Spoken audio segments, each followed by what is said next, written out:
ఏమడుగుతున్నానంటే already controversy వచ్చింది, అందరికీ తెలుసు. దాన్ని కవర్ చేయడం కోసమే అంతా మీడియా వెయిట్ చేస్తుంది. అవునండి. మీ తిరుగుబాటు అయిపోయిందా, ఇంకా తిరుగుబాటు సరిదిద్దులో ఉందా? ఫస్ట్ పాయింట్, ఎలిగేషన్స్ వేసేవాళ్ళు వచ్చి బయట మాట్లాడతారు. నేను ఎలిగేషన్స్ చేయట్లేదు, ప్రతి దానికి నా దగ్గర ప్రూఫ్ ఉంది, నేను లీగల్గా ప్రొసీడ్ అవుతా. నాకు భయపడాల్సిన అవసరం కానీ ఏమీ లేదు. ఖచ్చితంగా నేను లీగల్గా ప్రొసీడ్ అవుతున్నా కూడా. ఆల్రెడీ నా దగ్గర ప్రతి ప్రూఫ్ ఉంది. ఇప్పుడు వాళ్ళు చేసిన అందరి మీడియా ముందు చేసిన ఎలిగేషన్కి దేనికన్నా సరే మీరు ఇన్ని రోజులు మాట్లాడే మాటలు విన్నారు, కానీ ఏ రోజన్నా ఒక ప్రూఫ్ అడిగారా? ఆ ప్రూఫ్లు వాళ్ళు చూపించాల్సింది చూపిస్తున్నారు. ప్రూఫ్లు వాళ్ళు చూపించలేదంటే ప్రూఫ్లు వాళ్ళు మేము కోర్టులో చూపించుకుంటా ఉన్నారు. అంటే నేను మళ్ళీ చెప్తున్నా, దయచేసి I respect all you people, please don't talk about the topic.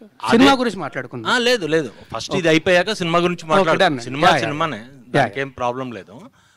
అంటే మెయిన్ ఎలిగేషన్ ఏంటంటే మీరు లివింగ్ టుగెదర్ అనేదే మెయిన్ ఎలిగేషన్. నేను ఫస్ట్ డే ఆవిడ వచ్చి మాట్లాడిన రోజు, ఫస్ట్ డే వచ్చి మీడియా అందరితోనే మాట్లాడాను. నేను ఆ రోజు చెప్పిన దాంట్లో ఏ అబద్ధము లేదు, ఇప్పుడు కూడా ఏ అబద్ధమో చెప్పట్లేదు, అబద్ధం చెప్పాల్సిన అవసరం కూడా నాకు లేదు. ఆ రోజే వచ్చి ఇప్పుడు నేను ఆ రోజు ఆవిడ బయటకు వచ్చి మాట్లాడిన దగ్గర నుంచి ఈ రోజు దాకా నేను బయటికి రాలేదు, మాట్లాడలేదు అంటే మీరు అడగచ్చు. నేను వచ్చి మాట్లాడాను, అందరి మీడియాతోనే మాట్లాడాను, అందరితోనే మాట్లాడాను, అందరికీ చెప్పాను. ఆ రోజు చెప్పింది మొత్తం పచ్చి నిజం. నేను చెప్పిన ప్రతిదానికి కూడా ప్రూఫ్ ఉంది. అది దాటి కూడా ఇంకా చాలా ప్రూఫ్లు నా సోదరుడు శేఖర్ భాష తీసుకొచ్చాడు.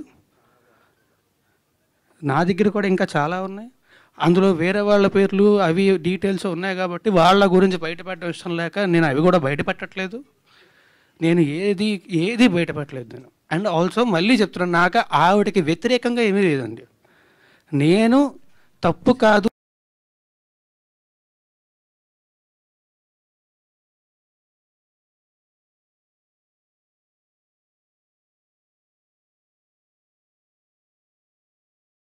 అండి. మీరు మీ ఇంటి నుంచి వచ్చేసి నేను సినిమా గురించి మాత్రమే మాట్లాడతాను. దయచేసి అందరినీ రిక్వెస్ట్ చేస్తున్నాను. కాదు, ఇది ఒక అమ్మాయికి సంబంధించిన విషయం. అమ్మాయి ఇప్పుడు కొంత పబ్లిక్ వచ్చిందంటే అమ్మాయి కూడా సఫర్ అవుతుందంటే కదా, పోలీస్ కేసు పెట్టింది, మీ పైన మొత్తం కూడా పెట్టింది. ఆ అమ్మాయికి మీరు అబార్షన్ చేయించారనేది ప్రూఫ్స్ కూడా సహా చూపి. పోలీస్ కేసులో ఎందుకు లేదండి అది? ఆ సెక్షన్ ఎందుకు లేదు? ఆ అబార్షన్ సెక్షన్ ఎందుకు లేదు పెట్టిన ఎఫ్ఐఆర్లో? ఈ రోజు దాకా మీరు బయటికే రాలేదు కదా, ఇదే కదా ఫస్ట్ టైం. అమ్మాయి కేసు పెట్టింది కానీ అమ్మాయి మీడియా ముందుకు వచ్చింది. పోలీసులు చుట్టూ బైక్ ఇస్తారు, అరవకర్ల కాదండి, మైక్ ఇస్తారు. రాజతరణ్ గారు ఆయన అరుస్తున్నారు. ఓకే, సారీ, నేను క్లియర్గా చెప్తా. తప్పించుకొని తిరగలేదండి. నేను అయ్యాను, అవును, అడ్వకేట్ అయ్యారు.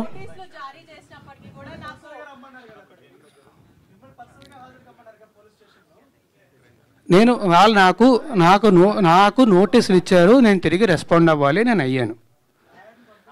ఈ టాపిక్ గురించి అయితే ఇంకా నేను మాట్లాడినండి. I'm very sorry. కాదు, I'm not answering to you at all. I'm sorry. కాదు, మాల్వి